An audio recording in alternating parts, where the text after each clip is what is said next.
Okay, so here is the daytime moon. I'm going to try to zoom in on it. My hands are a little bit shaky, sorry. And now I'm going to turn 80 degrees and show you where the sun is. There's the sun behind and above me. And then here's the moon. I'll also take some photos because it's really hard not to shake when I zoom in this far.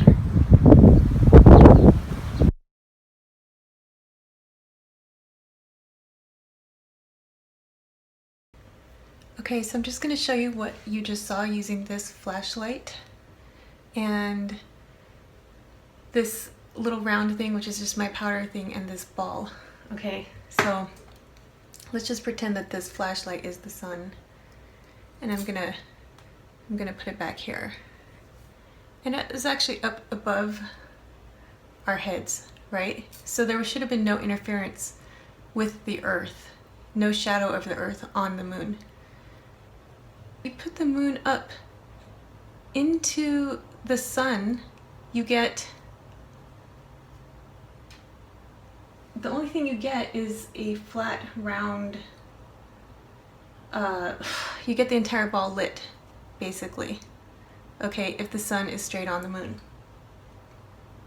The only way you can get this half of the moon to disappear, the bottom half, which is what we saw in the sky, is to put the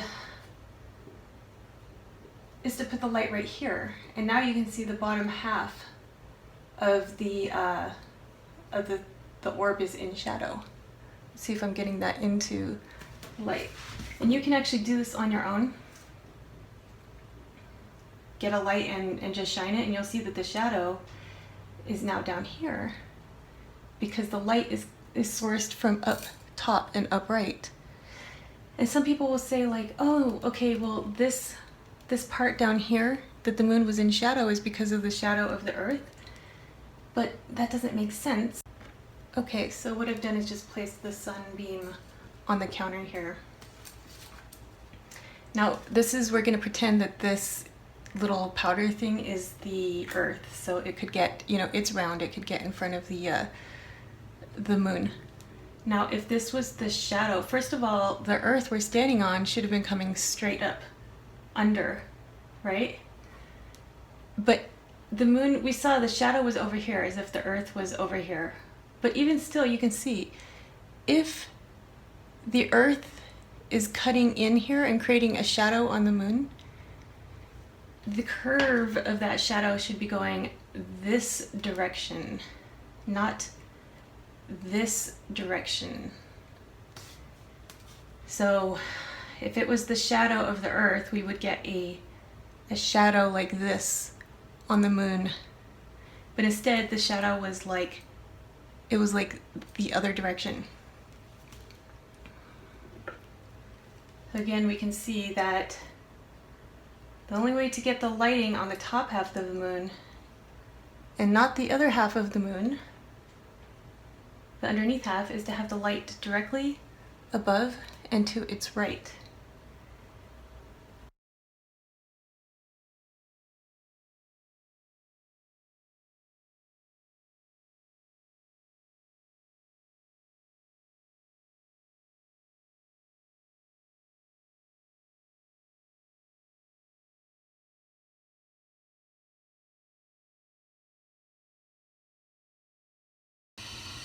Science and religion are supposed to go hand in hand. They're not supposed to fight, and they're not supposed to be lying to us.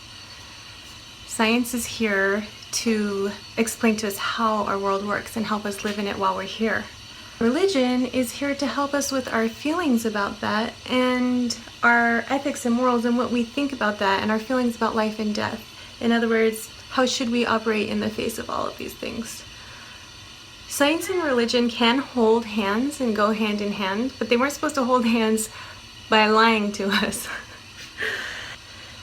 I'm sure the people who believe in science have not been testing every science theory they were told to believe in.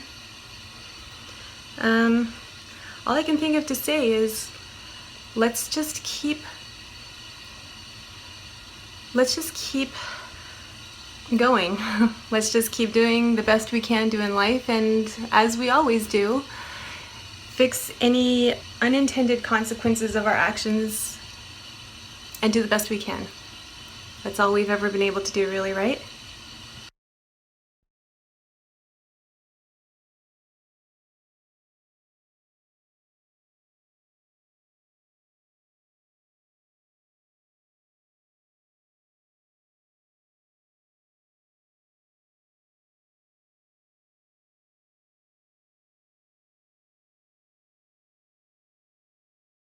Okay, I did find another way that you could get these shadows on the moon. Here is my my ball in front of my iPhone flash. You can see it's just very brightly lit. If I could hold my iPhone flash over my ball in this direction, you would start to see that curve right here on the moon being lit from here. But I did find another way to create this curve from a different lighting source than this. It's still not the position of the sun, but I'm going to show it to you. Okay, I have to turn off my flash now.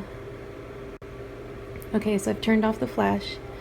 So let's just say that the sun is right here, and it's just complete laser pointer. Okay, that means it has to be like a supreme, just like a laser almost, for this to work.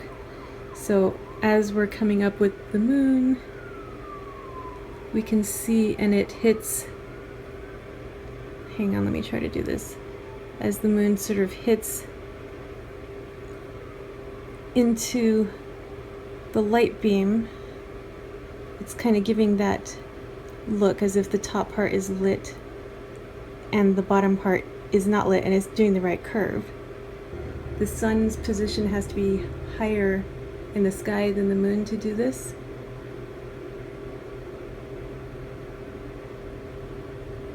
And it was actually, the moon was up higher than the sun, which would make it look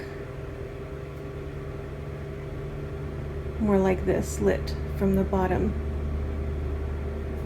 Now, it's possible somebody could say somehow that from our perspective, I don't know, the sun was up higher, supposedly, than the moon in the sky. I don't know. You try it yourself and see. Thanks.